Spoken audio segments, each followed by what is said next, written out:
Mielosios ir gerbėmieji, džiaugiuosi ir sveikinu Jūs virtualiai apsilankius Valdovų rūmų muziejuje. Mūsų patyrę gidai palydės Jūs per nuolatinės ekspozicijas ir parodas. Tikiuosi, jog ateityje apsilankysite pas mus gyvai.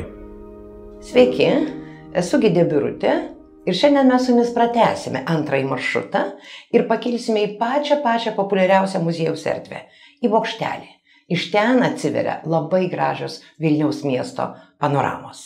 Na, bokštelis jau spėjo savo populiarumą išsikovoti, tiek miesto svečiai, lankytojai čia apsilanko, labai mėgstamas yra vokiečių, prancūzų turistų. Kodėl? Labai paprasta. Mūsų bokštelis yra dengtas, todėl nepriklausomai nuo oro sąlygų jūs visą laiką galite stebėti gražias Vilniaus miesto panoramas. Belieka liftu pakilti į 4. aukštą ir įveikus 50 laiptelių pasikelti į mūsų apžvalgos aikštelę.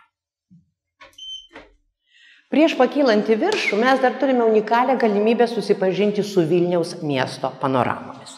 Apie 1555 metus Braunas ir Hohenbergas nupaišo Vilniaus planą. Brauno ir Hohenbergo atlase, o ten iš viso yra traukta apie 350 miestų, Vilnius taip pat yra pavaizduotas. Iš viso išleistos 6 knygos, 3 knygoje galime rasti Vilniaus miesto planą. Kaip jūs matote šiame plane, Vilnius vadinamas Lietuvos metropoliu. Tai išties tuo metu jau buvo didelis miestas, o gyveno 20 000 gyventojų. Patys atlaso sudarytojai gal nebūtinai stengiasi labai tiksliai pavaizduoti tą miestą. O prašydami stengiasi kažkiek tai sudominti, gal netgi nustebinti lankytoją. Pagrindiniai objektai, o jų iš viso yra pažymėta 28, yra išskirti. Ir štai čia ant aukšto kalno mes matome pavaizduotą aukštutinę Vilniaus pilį, papėdėje žemutinė pilis. Ir netgi čia išskirta keletas objektų. Norėčiau atkreipti jūsų dėmesį į pagrindinius rūmus, į Jaunosios kunigaikštienės rūmus. Šalia atkreipkite dėmesį, be galo įspūdingas sodas. Bona Sforca, Žygimanto Senojo žmona, kunigaikštienė Lietuvos didžioji ir Lenkijos karalienė, atvykusi iš Italijos, čia įsteigė labai gražius sodus. Juos netgi vėliau aprašė pranciškonų vienuolis Antonijus, sakydamas, kad sodai tai tikrai kaip Italijoje, su špaleriais ir alėjomis, su fontanais ir šulinėliais. O kalbėdamas apie itališkus sodus, jis dar pabrėžė, kad ten dėl šalto klimato neauga apelsinmedžiai, tai pavėsį teikia višnaitės. Kad višnaitės tikrai augo, tai mes radom labai daug kauliukų kasinėdami sodo teritoriją. Jeigu kas nežinote, sodas yra atkurtas. Ir štai rytinėje rūmų dalyje, tarp Pilies kalno ir Valdovų rūmų, galite vasarą apsilankyti ir gražiame Valdovų rūmų renesansinėme sodelyje. Šalia išskirtas dar vienas toks labai svarbus objektas, 7 numeriu pažymėtas, tai yra Valdovo arklidės. Valdant Žygimantui Augustui arklidėse jau buvo apie 500 žirgų, pusė jų skirtų buvo joti, kita pusė buvo skirta jodinėti ir tame tarpe buvo net 61 arabų veislės ristūnas. Ir nuo pagrindinio žemutinės pilies komplekso, kaip jūs matote, prasideda pagrindinė senamiesčio arterija, kaip ir dabar, ir veda link Rotušės. Rotušės pastatas čia taip pat yra išskirtas, o nuo jos į dešinę keliauja Vokiečių gatvė. Kaip ir matote, užrašas Die Deutsche Gasse. Tas pavadinimas Vokiečių gatvės yra išlikęs nuo 16 amžiaus. Čia pagrinde dar kunigaikščio Gedimino pakviesti renkasi ir gyvena ir kuriasi pirkliai atvykę iš Europos.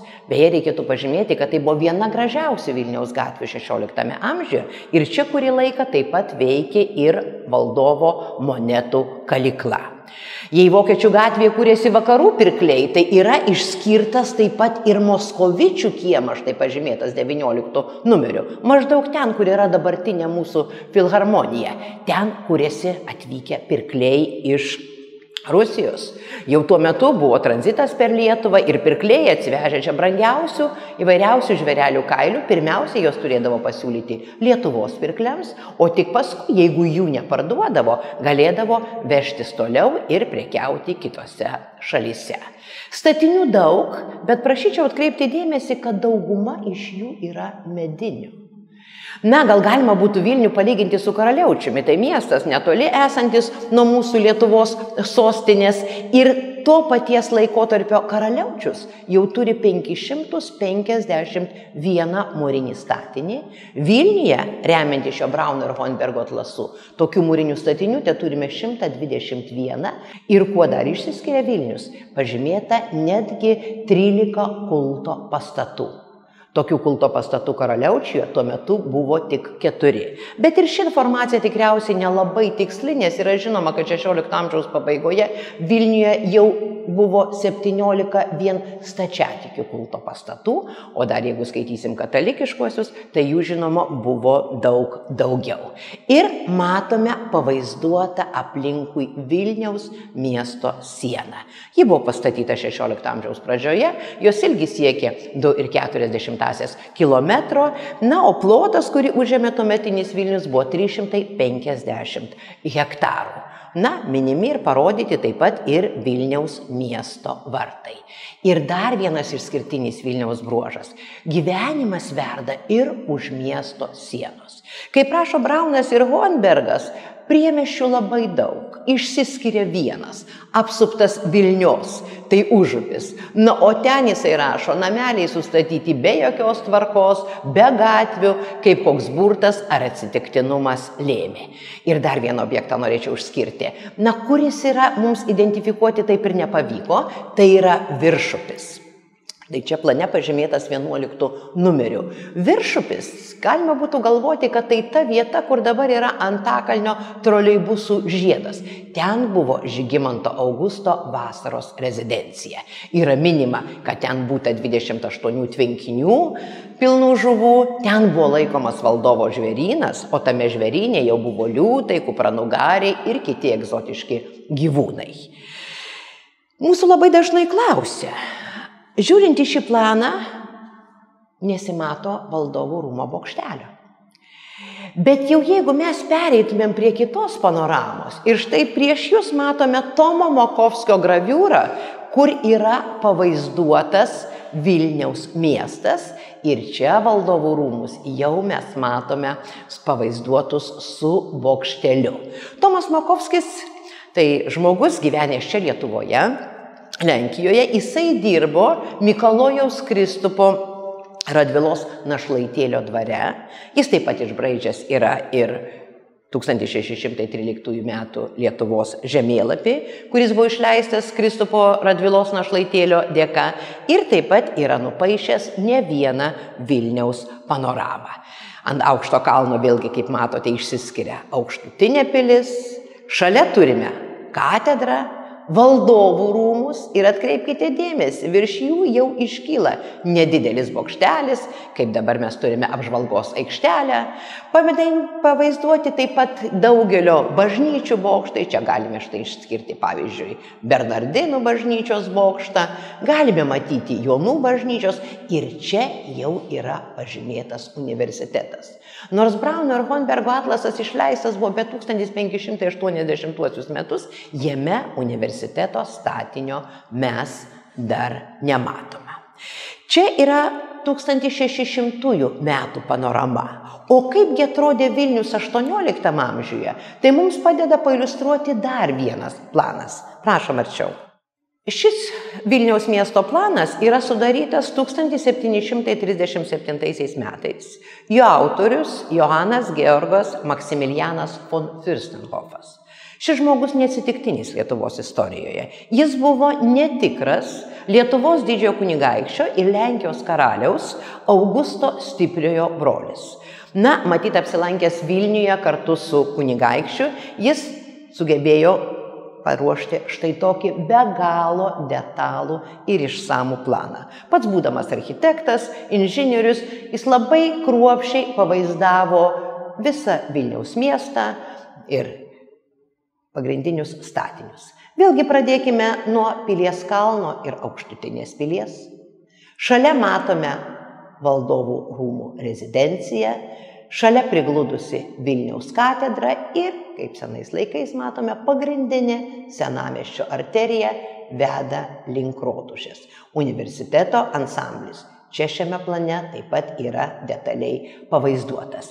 Bet kad galėtumėte šį planą nuodugniai įsinagrinėti, labai kviečiu atvykti čia pas mus į Vilnių, susipažinti ir su istorinėmis Vilniaus miesto panoramomis, na, o pakilus dar aukščiau apžvelgti ir visą Vilniaus miestą. Pakilus į bokštelį atsiveria labai graži Vilniaus miesto panorama. Tai yra unikali panorama. Visas miestas yra akių lygyje. Matome ne tik tai Vilniaus miesto stogus, bet fasadus, išskirtinius statinius. O pradėti panoramą reikėtų vėlgi nuo pilių teritorijoje. Štai tolumoje matome Trijų kryžių paminklą. Tai ta vieta, kur kadaise stovėjo Kreivoji pilis. 1390 metais kryžiuočio antpuolio metu sudeginta, nebeatstatyta, nebeliko ir ten stovėjusio Kreivojo miesto. Aukštutinės pilies matome iškilusi ir išlikusi gynybinį bokštą, sienos fragmentėlius, o čia nuo žemutinės pilies, kur mes dabar esame, prasideda vėlgi pagrindinė senamiesčio arterija. Gal niekada nesusimastėte, kol nebuvo Vilniaus valdovų rūmų, mūsų pilies gatvė neturėjo savo pradžios. O dabar išėję per pagrindinius rūmų vartus atkreipkite dėmesį, būtent nuo čia prasidėjo pagrindinė senamiesčio arterija, kuri vedė link Rūdininkų ar link Medininkų vartų. Kad geriau būtų identifikuoti statinius, kurie matomi tolumoje, mes turime panoramas, kur surašyti visi statinukai. Norėčiau atkreipti jūsų dėmesį į tolumoje labai gerai matomą Bernardinų bažnyčią. Štai būtent iš čia matome ir po stogu esančio šaudymo angas. Na, pati Bernardinų bažnyčia tai yra gynybinės gotikos pavyzdys ir būtent nuo jos kadaise prasidėjo gynybinė siena. Išsiskiria taip pat ir Onos bažnyčios grakštus fasadai. Šiek tiek tolumoje matome Stačiatikių katedrą, Dievo motinos bažnyčią, kur yra palaidota Aleksandro žmona. O pagrindinė senamiesčio gatvė veda link Rotušės. Tolumoje galime matyti Švento Kazimiero bažnyčią su karūna. Aukščiausių statinių senamiestyje yra vadinamas Jonų bažnyčios varpinės bokštas. Šalia matome ir Jonų bažnyčią. Šiek tiek elegantiškas toks gražus bokštelis, tai yra universiteto observatorijos. 1753 metais čia jau buvo įkurta Vilniaus universiteto observatorija ir šalia universiteto yra prezidentūros rūmai. Statinį su žaliu stogu, su Lietuvos Respublikos herbu taip pat galime aiškiai matyti. Ir nuo katedros prasideda pagrindinė Vilniaus gatvė, Gedimino prospektas. O kad jūs kada nors geriau įsivaizduotumėt, kokiam aukštėgi mes esame, mes labai gražiai galime palyginti su katedros skulptūromis.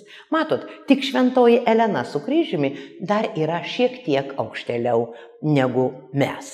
Ir taip pat šioje pusėje galime matyti Neries upę, kuri tarsi padalina mūsų Vilnių į dvi dalis. Štai čia, kairiajame krante, yra Vilniaus senamiestis, senasis Vilniaus centras, pagrindiniai valstybiniai kultūros statiniai, naujasis Vilniaus centras ir visi miegamieji rajonai jau yra dešinėje Neries pusėje. Maloniai kviečiame apsilankyti ir pasigrožėti mūsų Vilniumi iš Valdovų rūmų apžvalgos bokštelio. Dėkoju, kad virtualiai apsilankėte muziejuje. Tikiuosi, kad patyrėte daug gražių įspūdžių. Tikimės, kad apsilankysite mūsų muziejuje gyvai, o šiuo metu sekite informaciją mūsų virtualioje erdvėje.